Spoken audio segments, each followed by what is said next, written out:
السلام علیکم۔ ایک نوجوان جوڑے کی بڑی دھوم دھام سے شادی ہوئی اور وہ ہنسی خوشی زندگی گزارنے لگے۔ ایک روز میاں اپنی خوبصورت بیوی کو لے کر کہیں جا رہا تھا کہ راستے میں دریا آ گیا جو کہ بذریعہ کشتی عبور کرنا تھا۔ تھوڑی ہی دیر میں ملاح کشتی لے کر آ گیا اور وہ دونوں دریا پار کرنے لگے۔ وہ دریا کی سیر سے محظوظ ہو رہے تھے اور موجوں کی روانی سے خوش ہونے لگے۔ وہ ابھی دریا کے بیچ پہنچے ہی تھے کہ اچانک طوفان آ گیا اور کشتی ڈگمگانے لگی۔ اس صورتحال میں بیوی کا خوف سے برا حال ہو گیا اور ڈر کے مارے کانپنے لگی، لیکن میاں اطمینان و سکون سے بیٹھا رہا جیسا کہ کچھ ہوا ہی نہ ہو۔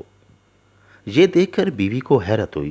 وہ غصے سے چلا اٹھی اور کہنے لگی، آپ دیکھ نہیں رہے طوفان کشتی کو ڈبونے لگا ہے، ہم موت کے نرگے میں آ گئے ہیں اور آپ ہیں کہ بڑے مزے سے بیٹھے ہیں جیسے کہ کچھ ہوا ہی نہیں۔ میاں خاموش بیٹھا رہا مگر بیوی کی چیخیں بلند ہوتی گئیں۔ خاوند نے اچانک اپنی تلوار میان سے نکالی اور بیوی کی شہ رگ پر رکھ دی۔ یہ دیکھ کر بیوی مسکرانے لگی اور خاوند سے بولی، یہ کیسا مذاق ہے؟ خاوند نے پوچھا، کیا تو میری اس ننگی تلوار سے خوف زدہ نہیں ہو رہی کہ ایک جنبش میں گلا کاٹ کر تجھے موت کے گھاٹ اتار دوں؟ یہ سن کر بیوی بولی، میرے سرتاج ایسا ممکن نہیں، کیونکہ مجھے آپ پر اور آپ کی محبت پر پورا اعتماد ہے۔ مجھے پتہ ہے کہ آپ مجھ سے بہت پیار کرتے ہیں اور یہ تلوار آپ کے ان ہاتھوں میں ہے جو میرے لیے اطمینان و سکون کا باعث ہیں۔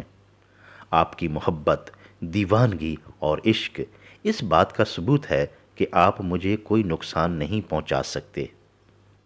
یہ سن کر خاوند نے تلوار ہٹا لی اور مسکراتے ہوئے بولا، جانے من، جیسے تجھے میری محبت پر اعتماد ہے ویسے ہی مجھے اللہ تعالیٰ کی محبت پر یقین ہے۔ یہ طوفان اور دریا کی لہریں بھی اللہ کے قبضے میں ہیں، وہ چاہے تو روک لے اور پرجوش موجوں میں سکوت آ جائے۔ وہ ذات اس بات پر بھی قادر ہے کہ کشتی کو ڈبو کر بھی ہمیں بچا لے۔